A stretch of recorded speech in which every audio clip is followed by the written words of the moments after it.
आगे फील कराना है कि मम्मा भी इम्पॉर्टेंट है। कई बार ना बच्चों को ऐसा लगता है कि मम्मा इम्पॉर्टेंट ही नहीं है, परमिशन डैडी से लेनी है, पैसे डैडी से लेने हैं, तो मम्मा की क्या ज़रूरत है, मम्मी तो हाँ कह ही देगी। तो ये चीज़ें एक हस्बैंड ही फील करा सकता है अपने बच्चों को कि तुम्हारी मम्मा भी तुम्हारे लिए उतनी इम्पॉर्टेंट है जितना मैं हूँ, क्योंकि अगर वो उसने ना कह दी तो ना है, मेरे हाँ कहने से नहीं होगा, तो दोनों ने मिलकर चलना है। तो बस मैं यही समझाना चाहती हूँ और मैंने इतने सालों में यही सीखा है। क्योंकि राम राम जी, कैसे हो आप सब? आप सबका मेरे व्लॉग में बहुत बहुत स्वागत है। मैं आज फटाफट से घर का काम ख़त्म करके, ख़त्म नहीं हुआ है, घर का काम बहुत सारा बाकी है, ऐसे ही छोड़कर जा रही हूँ बहुत इम्पोर्टेंट काम के लिए। वो इम्पोर्टेंट काम है शिव की पीटीएम। और मैं कोई भी पीटीएम मिस नहीं करती। मैं घर का सारा काम ऐसे ही छोड़ के जा रही हूँ, सारा कुछ ऐसे ही फैला हुआ है। ये तो आकर भी हो जाएगा ना। और पीटीएम कभी कभी होती है और टीचर्स से मिलना ज़रूरी है, परफॉर्मेंस पता चलती है क्या कर रहे हैं बच्चे, क्या नहीं कर रहे हैं। ये काम तो सारी ज़िंदगी चलता रहता है। कई चीज़ें ऐसी होती है ना, हमें छोड़कर निकलना होता है बाकी चीज़ों के लिए जो इनसे भी ज़्यादा इम्पॉर्टेंट है। तो ये तो आकर फटाफट से मैं कर लूँगी। किचन का काम मैंने सारा ख़त्म कर लिया है, तो बस अब निकलते हैं पीटीएम के लिए।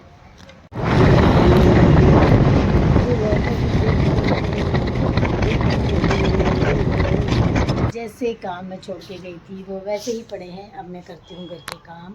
और नीचे दाल और चावल बन रहे हैं। मैं फटाफट से यहाँ सेटिंग करने के बाद जाऊँगी नीचे दाल को तड़का लगाने, या फिर अगर मम्मी लगा देंगे तो बहुत अच्छी बात है, नहीं लगाएंगे तो मैं करूँगी। और पहले मैं यहाँ की सेटिंग करती हूँ, फिर उसके बाद दाल भी बन चुकी है। मम्मी बहुत टेस्टी खाना बनाते हैं, कभी कभी बनाते हैं पर बहुत टेस्टी खाना बनाते हैं। यहाँ बन गए हैं राइस। तो खाना बन चुका है। मम्मी छत पे गए हैं और पापा गए हैं हस्बैंड को लंच देने। और मैं ऊपर सारी सेटिंग्स करके जब तक नीचे आई तब तक लंच बन चुका था। और पीटीएम अटेंड करके आई, और पीटीएम में क्या क्या हुआ आज वो लंच करने के बाद मैं आपसे बात करती हूँ। आज काफ़ी बिजी डे था। फटाफट से ब्रेकफास्ट, फटाफट से पीटीएम, फिर फटाफट से यहाँ आना, फिर मार्केट जाना, हेयर कट कराना, 2-3 काम। मतलब जब मैं निकलती हूँ ना तो फिर मैं सोचती हूँ कि मैं अपने 2-3 काम करके ही घर वापस जाऊँ। बार बार मुझे निकलने का भी झंझट रहता है, अच्छा नहीं लगता। मतलब मुझे मन ही नहीं करता जब मेरे 2-3 काम इकट्ठे हो जाते हैं तब मैं जाके बाहर निकलती हूँ, कि एक काम के लिए मैं कभी बाहर नहीं जाती हूँ। तो लंच वगैरह हो गया है। लंच करने के बाद अब मिला है थोड़ा सा रेस्ट। आज बहुत भाग दौड़ होगी। फटाफट से ब्रेकफास्ट, जब कहीं जाना हो ना तो फिर ना और ना काम ना बढ़ सा जाता है, लगता है बढ़ गया है काम, क्योंकि अपने उसी बिजी शेड्यूल में से टाइम निकाल के पीटीएम अटेंड करनी होती है। तो मैं गई थी आज पीटीएम अटेंड करने, और पीटीएम अटेंड करनी हम सब के लिए बहुत बहुत ज़रूरी है। डेली बच्चा स्कूल जाता है, एक दिन 2 मंथ बाद, 3 मंथ्स बाद, या कभी एफएज होते हैं या टेस्ट होते हैं तो पीटीएम होती है, तो आप ज़रूर जाएं। सबसे ज़रूरी है कि पीटीएम में जाके आपको ये मत सोचो कि बच्चों ने अच्छा परफॉर्म नहीं किया होगा तो हमें बातें सुननी पड़ेंगी टीचर से, या इंसल्ट फील होती है ना, तो वो सब चीज़ें ना सुनो। आप ये सोचो कि बहुत सारी अपडेट्स मिलती है अपने बच्चों के रिगार्डिंग हमको ना। पहले तो स्कूल ना मतलब पहले ना शिव शगुन का स्कूल ज़्यादा दूर नहीं था, पास ही था, तो ये भी टाइम निकालते थे जाने के लिए। पर आजकल टाइम नहीं निकल पाता है, पर मैं हमेशा जाती हूँ तो इनको अपडेट देती हूँ, चाहे कैसे भी रिज़ल्ट आया हो। मैं बिल्कुल नहीं छुपाती इनसे। जबकि बच्चे बोलते हैं कि मुझे कि घर जाके मत बताना, डैडी को मत बताना, पर मैं उनको सारा कुछ जो एग्जैक्ट हुआ होता है उसका सब कुछ बताती हूँ कि हाँ इतने मार्क्स आए हैं, मैम ने ये कहा वो कहा। क्योंकि वो नहीं गए हैं तो क्या हुआ, एफ़र्ट कितना कर रहे हैं पेरेंट्स, हर चीज़ आपको दे रहे हैं, हर चीज़ मतलब आप सोचते हो कि मुझे चाहिए तो वो आपको मिल जाती है, आप डिमांड करते हो वो मिल जाती है। तो पेरेंट्स को हम आप बच्चों से क्या चाहिए, सिर्फ अच्छी परसेंटेज और पढ़ाई करो, टाइम टाइम पे हर चीज़ आपको मिल रही है। पर बच्चे नहीं समझ रहे हैं, बच्चे बिल्कुल नहीं समझ। तो सबसे बड़ी प्रॉब्लम ये हो गई है कि आजकल बुक्स और कॉपीज़ से ना पढ़कर लोग यूट्यूब से पढ़ रहे हैं। बच्चे यूट्यूब में बहुत अच्छे अच्छे चैप्टर्स अच्छे से क्लियर किए गए हैं। बहुत मतलब अच्छी चीज़ है। अगर आपको कुछ नहीं समझ आ रहा तो आप यूट्यूब से पढ़ सकते हो। जिन्होंने पढ़ना हो, जिन्होंने सिर्फ पढ़ने की एक्टिंग करनी हो, वो कुछ भी नहीं करेगा। इस टेस्ट में मैंने शिव को बिल्कुल नहीं बोला पढ़ने के लिए कि तू पढ़ाई कर, तेरे पेपर हैं, तेरे टेस्ट हैं। और मैं ना ये उसको दिखाना चाहती थी कि अगर मैं नहीं बोलती और तू नहीं पढ़ता तो तेरे कितने मार्क्स आते हैं। तो इस बार ये बात उसको रियलाइज़ हो चुकी है और वो बार बार इस बात को कर रहा है कि हाँ मैंने पढ़ाई नहीं की, आपने नहीं बोला, मैं अगर आप नहीं बोलते तो मेरी पढ़ाई नहीं होती है।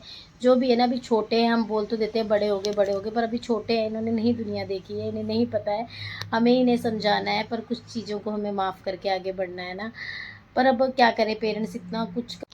बस इस ब्लॉग में मैं आप लोगों को ये बताना चाह रही हूँ कि हस्बैंड वाइफ अपना एक मी टाइम रखें। मी टाइम मतलब कि पूरे दिन में आपने 15 से 20 मिनट अपने बच्चों के रिगार्डिंग बात करनी है। ये बात नहीं करनी कि आज सारा दिन आप थके हो, आपने इतना काम किया, आज काम ख़त्म नहीं हुआ। हम लेडीज़ ने भी ये बात नहीं करनी है, ये हमारा काम है, हमें करना है। और ना हस्बैंड ने ये बात करनी है कि आज इसने ये दिमाग ख़राब करा, इसने ये हुआ वो हुआ। आप जो जहाँ जिस फील्ड में हो उस चीज़ को वहीं पर छोड़ के अपने घर के अंदर आइए। 10 से 15 मिनट सिर्फ ये बातें कीजिए कि बच्चों ने क्या किया है, बच्चे आगे क्या सोच रहे हैं, बच्चे क्या करते हैं, बच्चे पढ़ाई कर रहे हैं नहीं कर रहे हैं। आप सारी अपडेट अपने हस्बैंड को दो और हस्बैंड भी जो भी बात है ना पहले वाइफ से डिस्कस करके फिर बच्चों के आगे बोलें, क्योंकि बच्चे बहुत तेज़ हैं। बच्चे नहीं अंग्रेज़ पैदा हुए हैं जो फूट डालो और राज्य करो की नीति अपनाते हैं। कई बार ऐसा होता है ना, हमारे आपस में डिस्कशन नहीं होती और पापा बोल देते हैं कि हाँ ठीक है, ये बात ठीक है, तू चला जाइए, तू ये चीज़ कर लियो। और जब मम्मी बोलते हैं ना मैं डैडी से पूछ के बताऊंगी, तो बच्चा बोलता है कि हाँ नहीं, मेरी तो डैडी से बात हो गई। ये सब चीज़ें नहीं होनी चाहिए। पहले आप लोगों की आपस में हर टॉपिक पे डिस्कशन होनी चाहिए, किस चीज़ में आपने यस कहना है, किस में नहीं कहना है ना। कि आप लोगों का ही अंडरस्टैंड नहीं होगा ना, तो बच्चे उस चीज़ का फ़ायदा ज़रूर उठाते हैं। और ख़ासकर मम्मियाँ, जितनी भी मदर्स है ना, वो कोई भी चीज़ अपने हस्बैंड से नहीं छुपानी। बच्चों के रिगार्डिंग, उनकी पढ़ाई के रिगार्डिंग, उनकी एक्टिविटी कुछ अलग तरीके से हो रही है, उनकी लाइफ में कुछ अलग हो रहा है या कुछ वो अलग चीज़ें कर रहे हैं, कुछ भी मम्मी पापा से नहीं छुपाना कि वो मारेंगे, वो गुस्सा करेंगे, आपको भी गुस्सा करेंगे, उसको भी गुस्सा करेंगे। वो चीज़ें नहीं सोचनी है। हस्बैंड को हर एक अपडेट होनी चाहिए। वो अपडेट हम ही दे सकते हैं, क्योंकि सारा दिन हम रहते हैं बच्चों के साथ, वो तो सारा दिन बाहर होते हैं ना।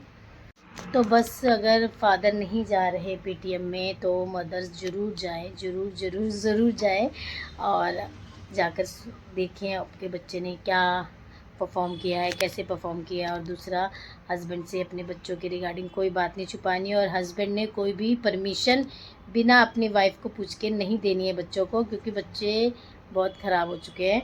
तो आप लोगों को पता होना चाहिए उनको कब यस कहना है, कब नो कहना है। और ये भी उनके आगे फ़ील कराना है कि मम्मा भी इम्पॉर्टेंट है। कई बार ना बच्चों को ऐसा लगता है कि मम्मा इम्पॉर्टेंट ही नहीं है, परमिशन डैडी से ही लेनी है, पैसे डैडी से ही लेने हैं, तो मम्मा की क्या ज़रूरत है, मम्मी तो हाँ कह ही देगी।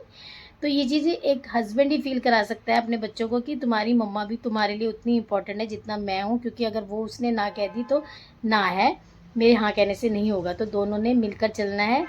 तो बस मैं यही समझाना चाहती हूँ और मैंने इतने सालों में यही सीखा है, क्योंकि जब भी कोई चीज़ कहीं पे भी जाने की बात होती है ना, तो बच्चों को पता होता है कि कहाँ परमिशन लेना ज़रूरी है और कहाँ यस जल्दी आएगा और कहाँ नो जल्दी आएगा ना। तो अगर कुछ भी ऐसी बात होती है, मेरे से बात करने से पहले अपने डैडी से बात करते हैं ना, तो वो कोई रिप्लाई नहीं करते, ठीक है मैं बिज़ी हूँ, मैं बाद में बताता हूँ, वो ऐसे कहते हैं ना। फिर वो मुझे कॉल करके पूछते हैं बच्चों ने ऐसे बोला ना। वो चीज़ें कोऑर्डिनेशन रखो हस्बैंड वाइफ, क्योंकि बच्चों को आप अच्छे संस्कार दे के, अच्छी परवरिश दे के बड़ा कर रहे हो, तो अच्छा माहौल, हर चीज़ अच्छी देना चाहते हो, तो आपका मिलकर चलना बहुत ज़रूरी है इस मामले में तो ख़ासकर। तो बस आज का व्लॉग यहीं एंड करती हूँ। अगर आपको मेरी वीडियोस, मेरे व्लॉग, मेरी सजेशन, मेरी बातें अच्छी लगती हैं तो, और मेरे वीडियो के थ्रू अगर आपको कुछ सीखने को मिलता है तो आपका बहुत बहुत शुक्रिया। आप मेरी वीडियोस को शेयर कीजिए, सब्सक्राइब कीजिए मेरे चैनल को और अपना ध्यान रखिए। और बस मैं ऐसे ही कर रही हूँ अपने बच्चों की परवरिश, तो अगर आपको ठीक लगता है तो आप लोग भी ऐसा ही कर सकते हैं। अब मैं ब्लॉग का एंड करती हूँ, क्योंकि अब थोड़ी देर रेस्ट करूँगी। थोड़ा सा ना मुझे पावर नैप की ज़रूरत होती है। सारा दिन भाग दौड़, फिर बच्चों को भी पढ़ाना है, अब एग्ज़ाम स्टार्ट होने वाले हैं, तो अब ज़्यादा पढ़ाना पड़ता है और ज़्यादा ध्यान देना पड़ता है, तो एक्स्ट्रा काम हो जाता है। तो बस अब थोड़ी देर रेस्ट करूँगी, फिर उसके बाद कपड़े उठाने जाऊँगी, तब तक मेरे बच्चे आ जाएंगे, फिर उसके बाद डिनर टाइम, बस ऐसे सारा टाइम निकल जाएगा। तो आज का व्लॉग यहीं एंड करती हूँ। अगर आपको मेरी वीडियोस, मेरे व्लॉग अच्छे लगते हैं तो आप प्लीज़ मेरे चैनल को सब्सक्राइब कीजिए, मेरी वीडियोस को लाइक कीजिए और ज़्यादा से ज़्यादा शेयर कीजिए। मिलती हूँ नेक्स्ट व्लॉग में, अपना ध्यान रखिए।